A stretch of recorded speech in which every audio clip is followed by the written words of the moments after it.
Hola a todos, me llamo Pablo Amador y soy investigador del Instituto de Investigaciones Estéticas de la Universidad Nacional Autónoma de México y miembro fundador del Seminario de Escultura Virreinal adscrito a dicha institución. Quisiera iniciar dando el agradecimiento a la maestra Mercedes Murguía Meca.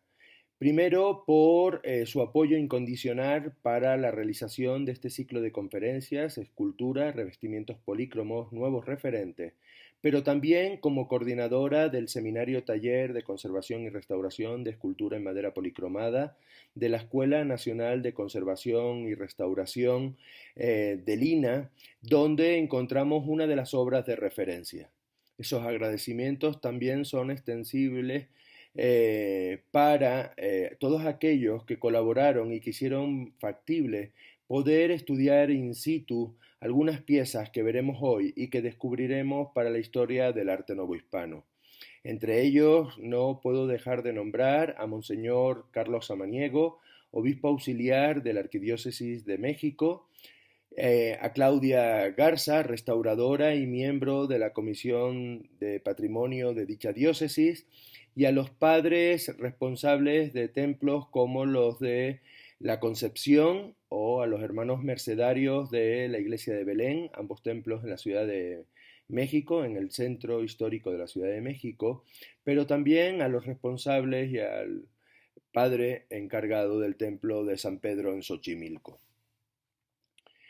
De igual manera, y para concluir estos agradecimientos, no puedo dejar de nombrar a mis colegas y amigas del Instituto de Investigaciones Estéticas, Cecilia Gutiérrez y Eumelia Hernández, que me apoyaron con documentación y fotografías, a las cuales no podría llegar en estos tiempos de pandemia debido a la dificultad de poder acceder a las bibliotecas, como todos sabemos. Dicho lo dicho, quiero pasar al título elegido en búsqueda de eslabones para el estudio de la policromía en la Nueva España tras los pasos de Pedro de Requena y Francisco de Sumaya. Primero, la necesaria explicación del título viene porque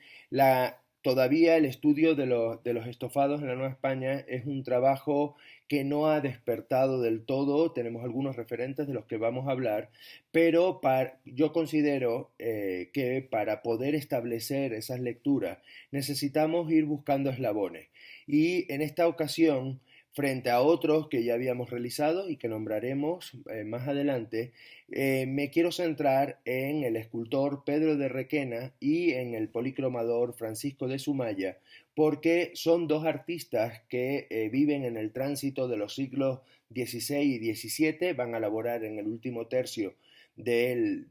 16 y van a trabajar también en algunas décadas de la centuria siguiente, y es una temporalidad que hasta ahora ha sido poco atendida desde el punto de vista de las decoraciones, no así de los retablos, incluso de la restauración de los retablos a los que pertenecen algunas de las piezas que hoy veremos, pero que las policromías de esas piezas aún tienen mucho que contar, y por eso he querido hoy colocar en este estudio preliminar, es un boceto, es un bosquejo de un estudio en desarrollo. He querido colocar algunos eslabones en esa cadena que necesitamos formar de referencias para poder desarrollar, si estamos buscando la historia del estofado en la escultura novohispana. Como les decía, esto es parte de un estudio en proceso de desarrollo, en proceso de investigación, que forma parte del proyecto A través del ojo de la aguja, estudio y reflexión interdisciplinaria al respecto del terno rico del obispo angelopolitano Domingo Pantaleón Álvarez de Abreu, que está apoyado por PAPIT, de la Dirección General de Asuntos del Personal Académico de la Universidad Nacional Autónoma de México, y que codirijo con mi compañera, la doctora Elsari Núñez Méndez. Aunque tenemos otras bibliografías de referencia y algunas de ellas haremos alusión a lo largo de este tiempo, que espero no dilatarme demasiado, para nosotros es fundamental el libro El tejido polícromo, que fue el canto de la sirena con la que se inicia el interés por eh, este juego entre los tejidos y las policromías escultóricas. Este libro lo coordinamos junto con nuestra compañera, la doctora Patricia Díaz Callero, y fue también producto de un programa PAPIT, un proyecto PAPIT, que ya tiene casi una década, y en cuya introducción, junto con la maestra en aquel momento, Francisca Neff, hoy doctora y también compañera del instituto, nos hacíamos múltiples preguntas. Preguntas que hablaban sobre el tipo de prendas que imitaban los estofados, el origen y por ello la circulación de estos tejidos en el virreinato, las cronologías de esos tejidos, las denominaciones de las formas con las que se nombran los tejidos o sus técnicas, y si eran factibles que esas mismas denominaciones se pudieran aplicar a las policromías, las fuentes de las que beben estas policromías, además de los tejidos, y la importancia final que tienen estos tejidos, estos estofados, en relación a la hora de poder datar y proponer posibles autorías de muchas piezas que pertenecen al patrimonio mexicano y que tienen todavía mucho que decir, entre ellos en los resquicios de sus labores polícromas. Continuamos con esos antecedentes para una historia de la policromía textil novohispana que vamos a encontrarnos en algunos eslabones previos a la temporalidad que hoy nos interesa de tránsito entre las centurias del 16 y del 17. Eslabones ya están estudiadas piezas como La Conquistadora, una obra malinense, flamenca, elaborada en las primeras décadas del siglo XVI, y ya como producción, por ejemplo, de la producción realizada en la Nueva España, tenemos obras como este San Gregorio, es un eslabón fundamental al que ahora volveremos, o este San Jerónimo, el primero de la iglesia San Juan Bautista de Coixlahuaca, en Oaxaca, México, y el segundo en el exconvento de San Miguel de Huejotzingo. El primero realizado por el taller de Andrés de Concha en torno a 1584, y el segundo realizado en el magno proyecto del retablo de Huejotzingo, encargado a Simón Perens, que también colaboró en algunas ocasiones, como está documentado con el autor anterior, y que va a encargarle a Pedro de Requena, uno de nuestros protagonistas el día de hoy, la elaboración de la escultura. Es fundamental, junto con Berlín, Henry Berlín, y la transcripción de los documentos, por ejemplo, de Huejotzingo, el libro de Guillermo Tobar de Teresa, Pintura y Escultura del Renacimiento en México, donde nos va a aportar gran cantidad de datos y referencias sobre los que sostener un primer acercamiento, aunque hay que decir que las décadas pasadas desde la elaboración de este volumen, desde que viera la luz hasta hoy, también las perspectivas sobre las formas de abordar la historia del arte han cambiado mucho. Producto de ese interés por las policromías, pero también por los retablos y por sus esculturas, hace algunos años gracias a Lina, la luz un libro, Escultura Novohispana en la región de la Mixteca oaxaqueña, coordinado por la entonces maestra, hoy doctora, Gabriela García Lascurain, en donde a partir de la restauración de las esculturas de algunos retablos, pero como el que ven, por ejemplo, de Coixlahuaca, pero también de algunos ángeles pasionarios pertenecientes a barrios de la localidad, pudimos hacer una aproximación y desarrollar varias líneas de investigación, como aquella que me correspondió a mí en relativa a las policromías y sus referentes textiles, tanto desde lo formal como desde lo técnico. Entre ellos estaba este San Gregorio, del que nos interesó mucho, principalmente por su capa pluvial, una capa pluvial que estaba en perfecta correspondencia con lo que se estaba haciendo en España en textiles para aquel momento. Son textiles que ven ahora, se ven en la policromía, que tienen de referencia. Siempre he dicho que aquel que quiera entender de policromías textiles deberá buscar en las cajoneras de las sacristías de los principales templos novohispanos. y en esas sacristías habían este tipo de capas pluviales en donde destacaban sus cenefas de imaginería con pintura al hilo. Es pintura que imita el tejido, que es un tejido bordado a su vez imitando pintura. En este caso se lleva al estofado y son decoraciones a base de cordoncillos que evocan cordoncillos aplicados y trabajos de sedas matizadas para la elaboración de las figuras en cada una de las capillas. Pero mirar para este estudio, a través del ojo de la aguja, también nos ha servido para repensar otras piezas y buscar nuevos referentes. Es el caso de este San Jerónimo del mismo conjunto de Coixlahuaca, que ya habíamos analizado puntualmente y que ahora nos vamos a detener como una novedad en el traje que apenas se ve por la parte inferior o en las mangas que viste el santo. Cuando nos acercamos de nuevo a él, pudimos comprobar que se debería tratarse de un tipo de decoración bordada sobre un tejido rico, un tejido de tipo de terciopelo o un tejido de la dignidad del personaje representado. Cuando trabajamos esa decoración, nos centramos en el motivo central, el motivo que se va a repetir y que va a formar los ejes de composición del traje que viste el santo. Y cuando empezamos a estudiarlo, pudimos ver que podía tratarse de un bordado de cierto realce, que curiosamente cuando estás trabajando textiles como referencia, son fundamentales los acervos de museos como el del Metropolitan de Nueva York, el Victorian Albert de Londres o el LACMA de Los Ángeles, a los que hay que sumar el Museo del Tejido en Florencia, en una localidad cerca de Florencia, los museos españoles, museos que a lo mejor no están solo centrados en tejidos, pero que tienen tejidos en sus colecciones y que las ponen al servicio de los especialistas. Además, hay que decir que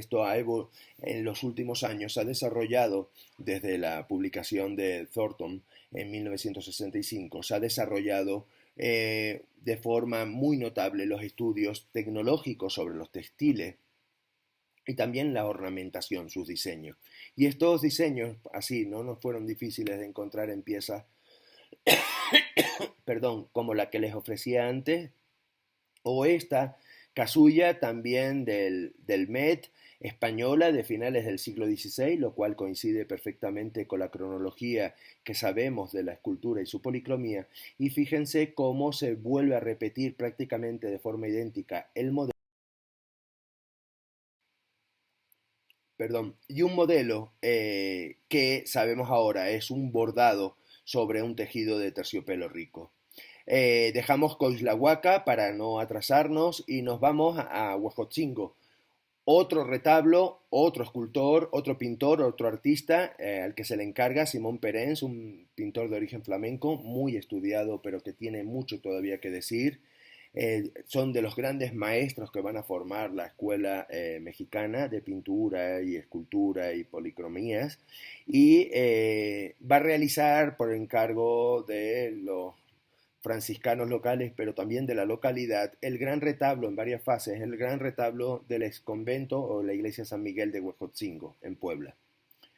A él ya acudimos para hacer un estudio sobre la aplicación de la cochinilla en la escultura y en relación a la policromía de los textiles y la cochinilla. Recuerden esa importancia de este animal del que se extraía este colorante de origen americano, que tanta importancia va a tener en el mundo y que se vio reflejado en exposiciones como la de Rojo Mexicano, la grana cochinilla en el arte. En esa exposición colaboramos también la doctora Patricia Díaz Calleros y yo y nos dimos a la labor de buscar tejidos con cochinillas y de buscar esa imitación de tejidos en donde la cochinilla tenía presencia.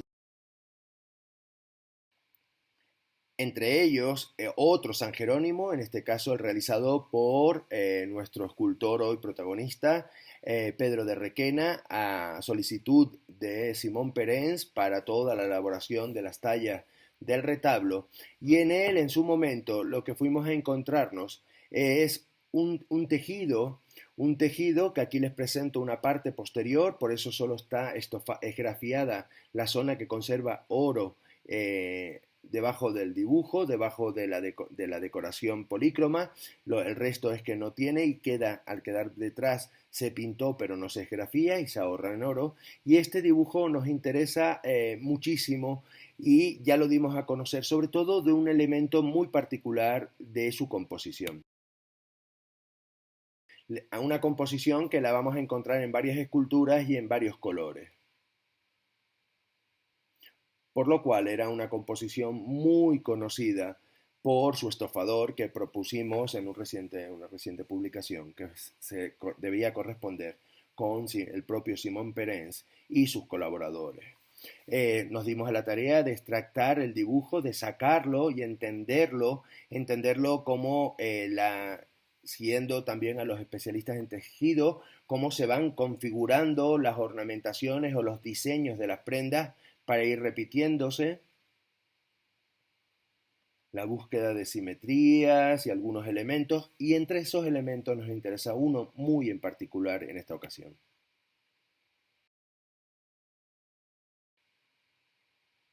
Se trata de este pequeño fragmento que, si se dan cuenta, corresponde con un palo roto o un palo cortado del que salen algunas hojas. Este elemento fue ya estudiado en el 65 por Peter Thornton y habla él de la importancia que tiene durante todo el siglo XVI, donde va a tener un gran protagonismo, un gran formato mientras va discurriendo el XVI, y cuando va llegando a la segunda mitad y va entrando en el último tercio, va a ir modificándose, se va a ir manteniendo siempre, y por eso se llaman palitos cortados o palitos rotos. Ese modelo de pequeño palo cortado roto se va a ir manteniendo y es muy interesante porque se va a ir ordenando, va a hacerse más pequeño y va a combinarse de diferentes formas en unos campos mucho más ordenados, muy estudiado por los especialistas, pero que vamos a ver de forma frecuente tanto en la pintura europea como en los textiles, y también su reflejo en la escultura novohispana. Aquí le traigo algunos ejemplos, como los esquemas realizados por Thornton, en donde se ve perfectamente las tramas en las que concluye finalmente a finales del siglo y en el XVII, porque es un modelo que va a avanzar en el XVII, esas tramas de donde los pequeños palos cortados o palos rotos van a ser más pequeños y se van a ordenar de forma geométrica y van a ir jugando, combinándose en sus direcciones, y con ello van a ir enriqueciendo los tejidos, y efecto de ello es esa riqueza de la que les hablaba y que vamos a encontrarnos tanto en policromías como en este caso en bordados. Esto es un traje al que aludiremos, es un tejido bordado del siglo XVI, de finales del siglo XVI, español, de origen español, que se conserva en el Metropolitan de Nueva York, o elementos de pintura, y ahí pueden ver otra vez el palito cortado. Pero no dejemos al San Jerónimo porque nos puede dar todavía muchos más elementos. Y en este caso nos interesa otra parte que es la correspondiente a la zona vista, que nos deja ver, la parte exterior del manto, del hábito que viste, y es también, aunque es muy difícil de ver y de sacar por los pliegues, es otro tejido evocado. Este tejido evocado lo vamos a encontrar también en las decoraciones, en cómo se van ordenando a lo largo del siglo XVI y van llevando hacia el XVII y van discurriendo en el XVII, se van ordenando las tramas de los tejidos. Aquí se pueden ver con esas tramas romboidales de tipo orgánico, de tipo fitomorfos, anudadas en el centro de esas tramas con coronas o con argollas. En este caso, en el San Jerónimo vamos a encontrar coronas y van a ser muy frecuentes en los textiles y en las policromías. Aquí vemos un textil italiano, también de finales del siglo XVI, o este otro también del mismo origen italiano, de una cronología un poquito más adelantada. Pero también hablábamos del San Pedro, ¿no? Hablábamos de otras piezas, y en el San Pedro, en este caso, también de Huejotzingo. Cuando volvemos a él, volvemos a encontrar esas cenefas de imaginería o los brocados de dos altos, sobre los que se sobreponen las cenefas de imaginería que se trabajaban en telar de forma diferente y que se sobreponían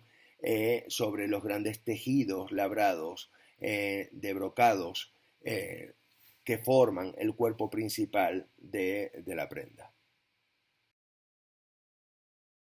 Otro ejemplo de esas policromías que nos interesan es, por ejemplo, esta Virgen que se encuentra en Nonoalco, en la iglesia de Nuestra Señora de la Asunción, o la Asunción de Nuestra Señora, y es una pieza que estudiamos también hace algún tiempo, la doctora Calleros y yo, y es muy interesante porque en ella vamos a encontrar esa repetición de esos motivos vegetales que se van ordenando en tramas romboidales, que se conectan o que se van ordenando simplemente. Y aquí se da una particularidad.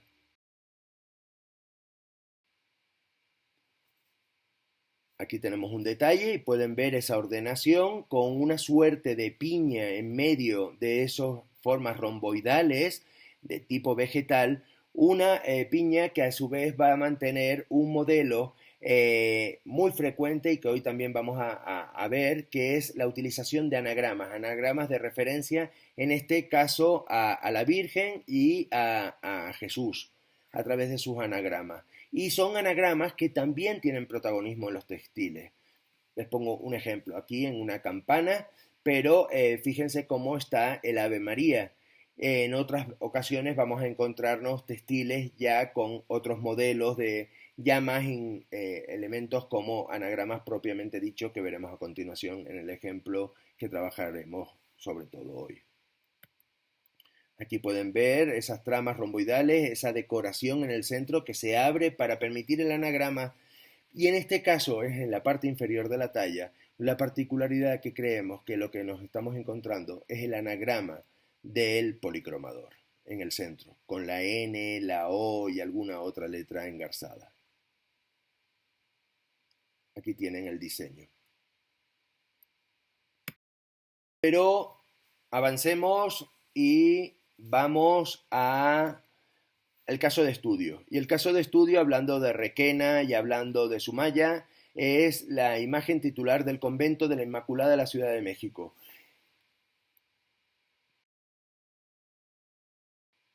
Se trata de esta pieza, es una pieza conocida, es una pieza que ha estado en algunas exposiciones y que es referida, además de Tovar, por otros colegas investigadores en historia del arte, que hablan de su calidad y que la colocan en el 17. Pero sabemos que el contrato para el retablo de la iglesia de la Concepción, el retablo del gran convento, del convento más importante de concepcionistas o de mujeres en México, era el de la Inmaculada Concepción, y esta se supone que es una pieza del siglo XVII, aunque tenemos la documentación. Tenemos la documentación, gracias a Tovar y de Teresa, tenemos la documentación del encargo de las policromías en el año 80 a Requena, y sabemos que también por la misma documentación que ya estaba trabajando en las esculturas, estaba trabajando Pedro de Requena. Lo que nos pasa es que la escultura siempre se ha mirado como del siglo XVII, pero si atendemos a que puede ser la escultura titular que haya sobrevivido, porque incluso el retablo se perdió, se hizo leña, todo el convento se desamortizó, solo queda la iglesia, y pensamos en la calidad de la talla y que en 1580 ya se supone que tenía que estar hecha, no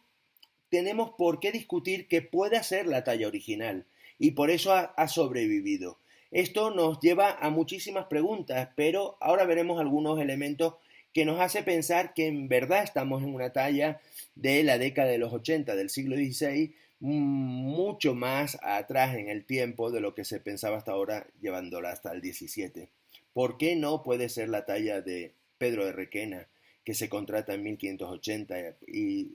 su policromía en ese momento? Es una pieza que además conozco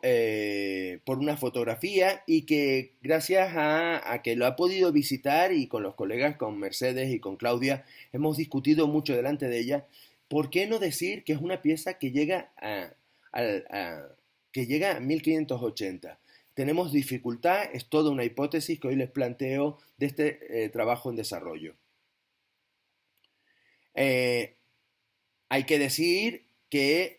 el avance en los últimos años sobre el siglo XVI es muy notorio y entre ellos hay un reciente libro coordinado por Pedro Ángeles Jiménez y Elsa Arroyo, un magnífico libro de la pintura del XVI en el que fungió como coordinadora Elisa Vargas Lugo, la doctora Elisa Vargas Lugo, y como parte de esa publicación nuestro colega también del instituto, Eden Zárate, volvió sobre las fuentes documentales y planteó la revisión. Y en el caso del texto del contrato de Requena, que no está fechado, pero está colocado de tal forma en el protocolo, fue el propio Eden Zárate el que establece que sí debe ser de la época de 1580. Eso es muy interesante para nosotros, porque sabemos que están ellos dos y que sí es ese año, 1580, frente a lo que nos pueda estar diciendo la escultura. Volvemos a la imagen, y es una imagen que necesariamente, no solamente en lo tallado, sino también en lo polícromo, fíjense esta parte posterior de la talla, como ese pliegue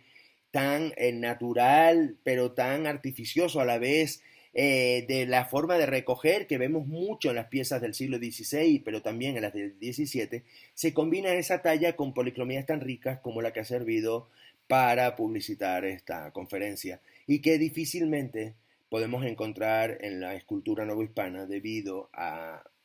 la pérdida de muchos de estos ejemplos, pero también a su vez de forma muy importante a los repintes que han sufrido continuamente.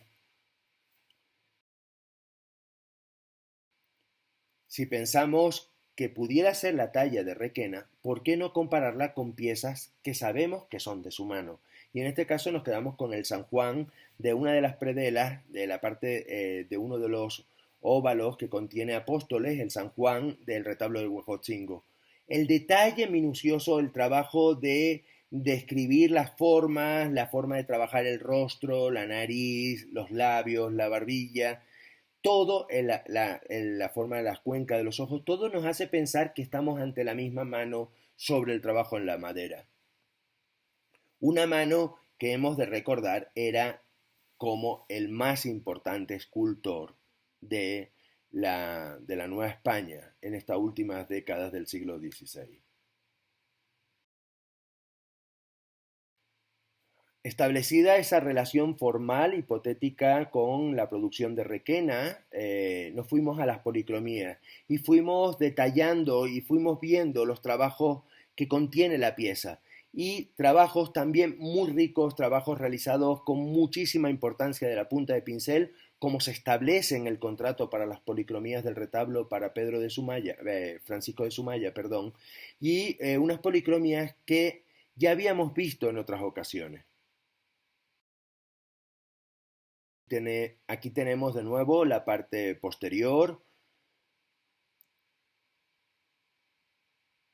que cuando sacamos el modelo no está tan lejos de aquella que ya habíamos utilizado del MED para hablar de los anagramas. Y fíjense el anagrama del Jesús en la capa de la Inmaculada de la Ciudad de México, pero también el anagrama del Ave María. Además, esas formas de engarzar, esas formas, la importancia que tiene esos círculos, que lo hemos visto también en el traje, y las formas orgánicas, todas esas formas vegetales que engarzan y las anillas que sirven para dar forma al eje de simetría que se va a repetir el tejido. Un tejido, esto de anagramas, que como les decía, va a tener muchísima vigencia en muchísimas piezas y en muchísimos tejidos. Y les presento un ejemplo habitual, en este caso es un fragmento de un cuadro del manto de una virgen, que cómo se puede observar esa misma utilización de recursos en la pintura, como se está viendo en la escultura, perlas, bordados, los anagramas, las coronas, los engarces asimétricos vegetales. Pero continuemos porque el tiempo apremia. Y nos interesa ahora también ese juego que hemos visto en el fragmento anterior de Villalpando, los ejemplos entre la policromía y la pintura, entre la pintura y la escultura. Y el momento de contacto es la policromía. Y en ese contacto los tejidos también son tejidos compartidos. Y nos vamos simplemente con unos ejemplos muy rápidos para que sirvan de referentes para esta idea. Tenemos este cuadro de Baltasar de Chavivía del Museo Nacional de Arte, en donde está otra Inmaculada, y nos interesa esta Inmaculada porque cuando pensemos que es una pieza de principios del siglo XVII y cuando indagamos en ella, lo que vamos a encontrar son de nuevo esos mismos tejidos que se están compartiendo. En este caso, miren el rameado, esa simetría de los rameados, de campos de rameado, también con tejidos italianos, o tejidos que nos podemos encontrar sin ir más lejos y no tenemos que acudir a los museos españoles, por ejemplo, en este cuadro atribuido a Coello de 1581 que se conserva en el Museo de San Carlos, el Museo Nacional de San Carlos. Se trata de Felipe II. Y miren esas decoraciones, cómo están en sintonía. Pero sigamos con la Inmaculada, y aquí otra Inmaculada también de Baltasar Echavivía, pero ahora atribuida. Es una pieza muy interesante, muy rica en tejidos, y aunque no hemos podido conseguir todas las fotografías que queríamos, les prometo que el ejercicio está realizado en directo. Por ejemplo, la capa con modelos trabajados sobre terciopelo, con bordados, como los dichos y retratados por Thornton. El interior del forro que aquí lo encontramos en otro tejido italiano, y que son referentes siempre, y son referentes, y ahí están otra vez los palitos cortados que se van haciendo cada vez más abstractos, y estamos hablando ya de principios del... En este caso es el maestro de San Ildefonso, estudiado por mi colega y amigo Rogelio Ruiz Gomar, del Instituto de Estética. Nos quedamos con un detalle, aquí lo pueden ver, y además tenemos los encajes de bolillo, de puntillas flamencas, también la colocación de perlas, pero sobre todo para esos galones, pero sobre todo miren la decoración, la ornamentación bordada de cordoncillo a juego con el trabajo de fondo del propio tejido rico y que volvemos a encontrar en los tejidos estudiados por Peter Thornton. Otro ejemplo también del maestro de San Ildefonso, una atribución, en este caso del martirio de Santa Úrsula de la Catedral de Tlaxcala, al igual que el caso anterior. Y ahí nos vamos a un detalle.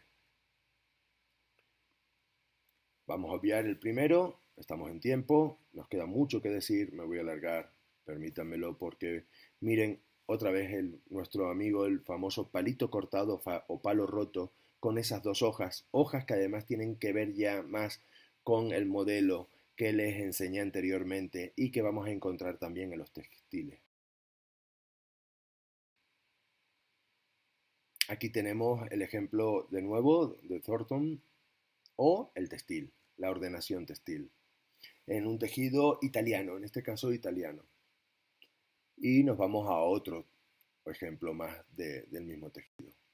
A esa abstracción,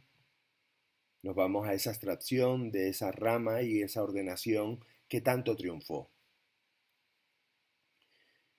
pero que también nos habla de tejidos españoles como el que les enseñé anteriormente, que conserva el Metropolitan de Nueva York de finales del siglo XVI, y donde encontramos perfectamente en esta ocasión bordado esos ramitas o esos palitos cortados del que surgen a su vez algunas flores o algunas hojas. Y continuamos para ir ya de salida. El establecer el estudio de la Inmaculada, por ahora muy somero, pero con algunas claves fundamentales que la sitúan en ese tránsito entre centurias y que parece que la hacen corresponder con la obra de Pedro de Requena y por lo tanto de Francisco Sumaya, nos lleva a tirar del hilo. Tirar del hilo porque de una pieza, en el análisis meticuloso de esa pieza como las que estamos proponiendo, aunque ahora son todavía muy someros, nos ayuda a encontrar otras obras. Nuestra Inmaculada nos recordó desde el principio, desde que encontramos esta diapositiva en el archivo fotográfico Manuel Toussaint de Estéticas, del Instituto de Investigaciones Estéticas, nos recordó directamente una pieza que estudiamos a petición de la doctora Vargas Lugo por los 80 años del Museo del Ex Convento del Carmen en la Ciudad de México. En él encontramos a esta Santa Teresa magnífica que nos parecía una obra de principios del 17 realizada por algún maestro español y que ahora empezamos a comparar que quizás está algo alejada de las formas tan características de Pedro de Requena, pero no así de nuestro otro protagonista que es Sumaya, y con eso vamos trabajando y vamos de salida en el estudio de policromía. Cuando nos acercamos a estas policromías, entendemos esos puntos de contacto y esa posible filiación que nos va hilvanando este hilo, que por ahora solo es un hilván a la espera de ese estudio en proceso. Nos vamos a ir a algunos detalles, por ejemplo, el del hábito en la toca, el modelo que traza también la forma de trabajar, no solamente lo ornamental, sino la forma de trabajar,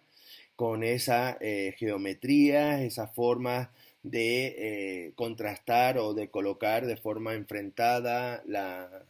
decoración vegetal, los elementos centrales, las flores de pétalos muy definidos, los elementos circulares, elementos que, por ejemplo, se encuentran y se repiten a pincel en el caso del traje de la Inmaculada. Si nos vamos, por ejemplo, al hábito de la Santa Teresa del Carmen, también vamos a encontrar elementos de referencia con ese hábito. Fíjense, por ejemplo, la disposición de esa flor de 8 pétalos que tiene en el centro de la composición junto con el de la estrella superior, y en el hábito de Santa Teresa cómo vuelve a repetirse siempre en esas formas romboidales que se estrangulan entre argollas o algún tipo de amarre. Pero sigamos con elementos comparativos. En este caso, el interior de la capa, el forro de la capa, también como un tejido rico, y va a ser muy interesante. Aquí tenemos un detalle y fíjense cómo ese detalle de la policromía, que va a ser también repetido en lo que nos queda, lo vamos a encontrar en relación también con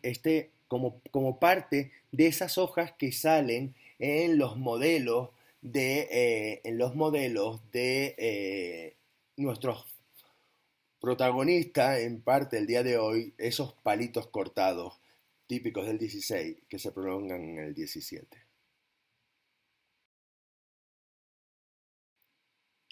el establecer esas concomitancias, esas relaciones entre las piezas anteriores,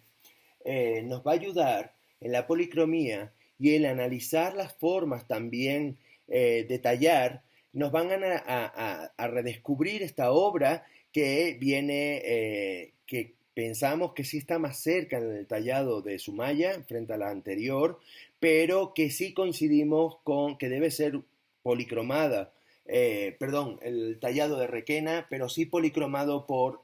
Sumaya, y de principios del 17, que se encuentra en Tlapanaloya,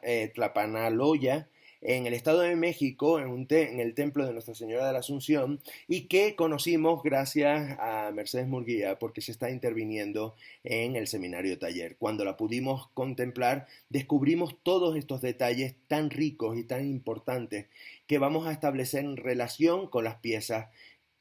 a modo de eslabones de esa cadena que nos interesa formar para un tiempo del que no tenemos tantos testigos. Nos vamos al hábito y en el hábito vamos a encontrarnos una relación directa también, con la Santa Teresa. Aquí tenemos algunas relaciones muy que a su vez también pueden verse con el interior. Tenemos los circulares, los elementos circulares que forman los ejes de simetría, pero también esa forma como de piña trabajada que veíamos anteriormente y que aquí en el caso del San Elías se funden y que comparten protagonismo con esas flores de 8 pétalos totalmente separados. Aquí tenemos el ejemplo que les decía y aquí tenemos el ejemplo que les decía. Pero sigamos con el San Elías y vayamos a su capa, a su rica capa.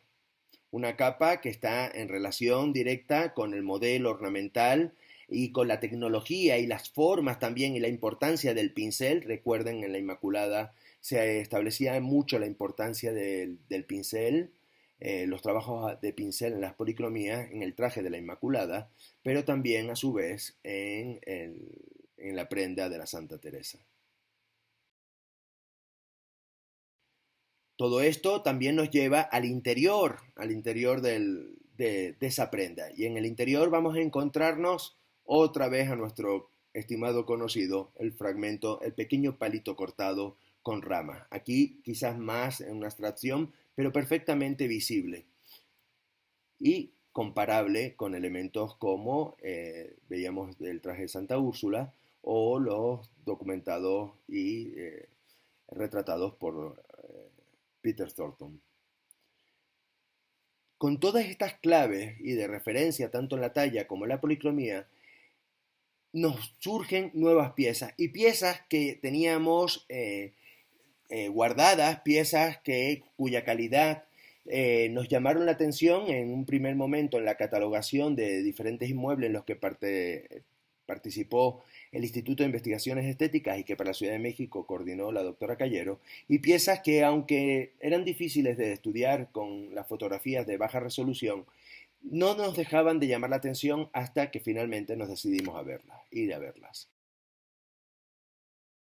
Y, y aquí están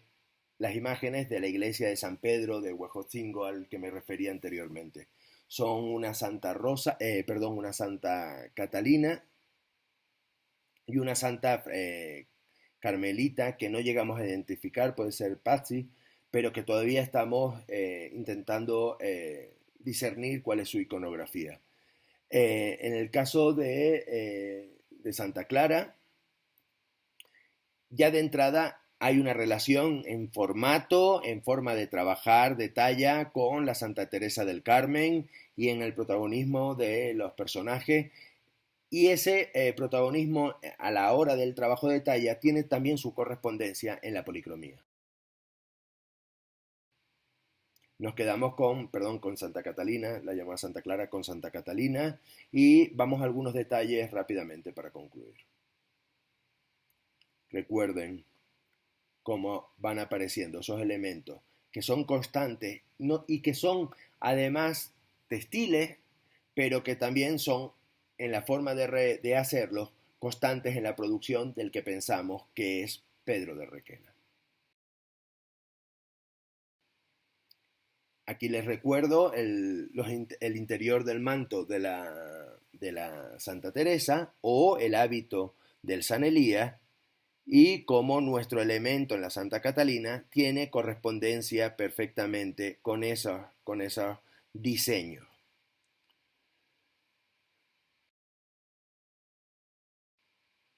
Por su parte, en el hábito, lo que vamos a encontrarnos es una figuración de un tejido mucho más trabajado, un tejido labrado sobre una base rica, lavado, labrado en oro en el telar, y que al irlo trabajando descubrimos la utilización de figuraciones de aves y de nuevo, y miren por ejemplo esa parte central del motivo, que además lleva una flor en alusión a la iconografía de Santa Catalina. Ese elemento central es interesante porque es lo que estábamos viendo, que es el elemento también central del hábito de la Inmaculada. Pero esas aves también las vamos a encontrarnos en tejidos y en tejidos que nos remiten directamente otra vez a los modelos, en este caso otro tejido italiano de finales del siglo XVI, que tiene esas aves, aunque en otra disposición, pero que si vemos en combinación, está ese juego, esas combinaciones. Pero nos toca ahora la Santa Carmelita y en la Santa Carmelita vuelve a pasar más de lo mismo. No solamente es el tallado, sino también su policromía, que nos lleva a su relación con eh, Francisco de Sumaya. Miren el hábito y miren el exterior del manto, perdón. Otra vez esa abstracción del pequeño palo cortado que ahora en sus puntas se va a ir floreando. Es una suerte de fragmento fácilmente visible que nos da mucha riqueza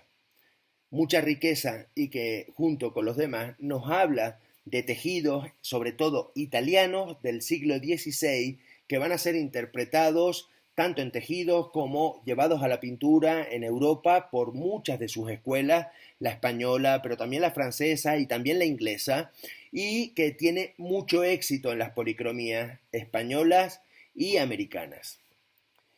Al llegar a este punto y conocer todo este tipo de policromías y al ir trabajando con los colegas, no es raro que ya nos empiecen a aflorar por muchas partes. Cuando tenía concluida esta conferencia, nos habló mi colega y amiga Claudia Garza y decía, no la termines porque creo que he encontrado otro de tus referentes. Y es nada más y nada menos que la titular del antiguo convento de la iglesia de la Merced de la Ciudad de México, que se destruye el convento y pasa los mercedarios al templo de Belén y ahí se conserva. Es una pieza que se tiene, estudiada por Álvaro Obregón, que es muy interesante, Gonzalo Obregón, perdón, que la estudió hace ya muchas décadas, la publicó en el Instituto de Investigaciones Estéticas en sus anales, y es una pieza que se tiene como guatemalteca. Piensen que los mercedarios llegan a finales del siglo XVI desde Guatemala a asentarse en la Ciudad de México y que está muy en relación con la obra homónima de Guatemala, del antiguo Guatemala y a la nueva Guatemala. Y se ha tenido siempre como un problema, también hay otras posibilidades de escultores, pero ¿por qué no también ser la pieza guatemalteca? Lo que no es guatemalteco, o lo que si no es Pedro de Requena, lógicamente no lo parece la talla, lo que sí es Sumaya es su policromía. Miren el ejemplo del hábito,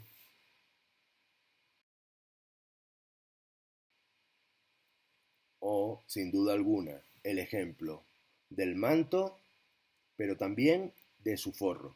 Todos de la misma forma de trabajar, de los mismos modelos de referencia de textiles, sobre todo italianos, en origen italiano, que fueron permeando en la plástica española y por tanto en la plástica virreinal, y que nos hablan ahora nos traen de nuevo a una Virgen que también tiene muchísimo que contar, como todas las antecedentes.